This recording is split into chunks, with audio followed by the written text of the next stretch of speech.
नमस्कार, मैं हूं आपके साथ अभिषेक गुप्ता और DNN जीरो के इवनिंग बुलेटिन में आपका बहुत बहुत स्वागत है। फटाफट अंदाज में पेश है दिन की बड़ी खबरें। स्वास्थ्य मंत्रालय ने कहा कि अब निजी केंद्रों में मिलेगी कोरोना की बूस्टर डोज, लगवा सकेगा हर वयस्क। देश में कोरोना संक्रमण की रफ्तार तेजी से कम हो रही है और इस बीच इसके खतरे को पूरी तरह से खत्म करने के लिए सरकार ने बड़ा फैसला लिया है। रविवार यानी कि 10 अप्रैल से देश के हर वयस्क नागरिक को कोरोना वैक्सीन की बूस्टर डोज लगवाने की सुविधा रहेगी। अगर कोई व्यक्ति बूस्टर डोज लेना चाहता है तो फिर वह निजी केंद्रों में जाकर लगवा सकता है। स्वास्थ्य मंत्रालय की ओर से दी गई जानकारी के मुताबिक 18 साल से अधिक आयु का कोई भी व्यक्ति टीका लगवा सकता है। हालांकि ये बूस्टर डोज लेना अनिवार्य नहीं है, ये पूरी तरह से ऐच्छिक है। अगर किसी को बूस्टर डोज लेना जरूरी लगता है तो वह लगवा सकता है। यूक्रेन के रेलवे स्टेशन पर 2 रॉकेट हमलों में कम से कम 35 की मौत, 100 घायल। ईस्टर्न यूक्रेन में लोगों को बचाकर निकालने के लिए इस्तेमाल होने वाले क्रामाटोर्स्क ट्रेन स्टेशन पर 2 रॉकेट अटैक हुए हैं। समाचार एजेंसी एफपी ने यह जानकारी दी है। क्रामाटोर्स्क ट्रेन स्टेशन पर हुए हमले में कम से कम 35 लोगों के मारे जाने की खबर है और कम से कम 100 लोग घायल हुए हैं। यूक्रेन के पूर्वी शहर क्रामाटोर्स्क से नागरिकों के बचाव अभियान का काम चल रहा था।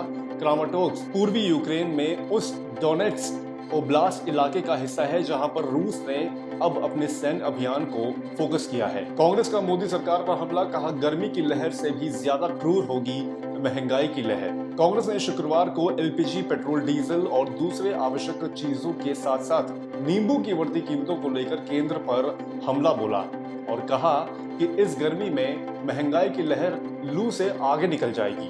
कांग्रेस प्रवक्ता जयवीर शेरगिल ने कहा कि नींबू की कीमतें 300 रुपए पार कर गई हैं और हरी मिर्च की कीमतें अब फ्यूल से अधिक हो गई है। बीजेपी सरकार के कारण इस बार गर्मी की लहर से भी ज्यादा क्रूर महंगाई की लहर होगी। श्रीलंका में अप्रैल अंत तक सूखेंगे पेट्रोल पंप, भारत की आपूर्ति भी तेजी से हो रही खत्म, श्रीलंकाई तमिलों का पलायन शुरू। श्रीलंका में इस महीने के अंत तक डीजल की कमी हो सकती है और विदेशी भंडार की अभूतपूर्व कमी के बीच ईंधन की खरीद के लिए भारत की ओर से दी गई 50 करोड़ डॉलर की आर्थिक मदद भी तेजी से खत्म हो रही है।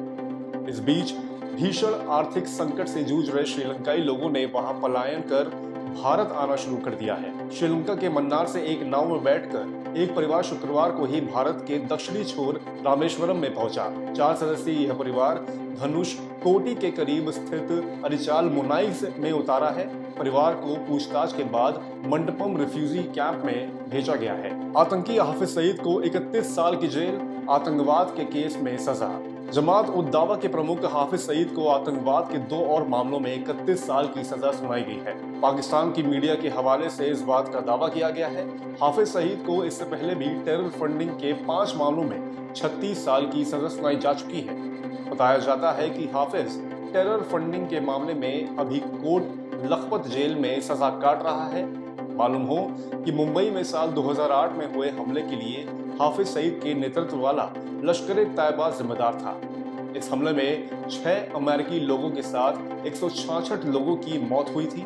संयुक्त राष्ट्र ने सईद को वैश्विक आतंकी घोषित किया था।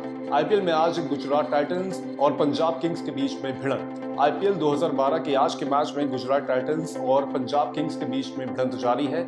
गुजरात टाइटंस ने टॉस जीतकर पहले गेंदबाजी का फैसला किया है। पॉइंट्स टेबल की बात करें तो गुजरात टाइटंस 5वें और पंजाब किंग्स 6ठे पायदान पर है। तो अभी के लिए फिलहाल इतना ही। ताजा खबरों के लिए देखते रहिए DNN जीरो। धन्यवाद।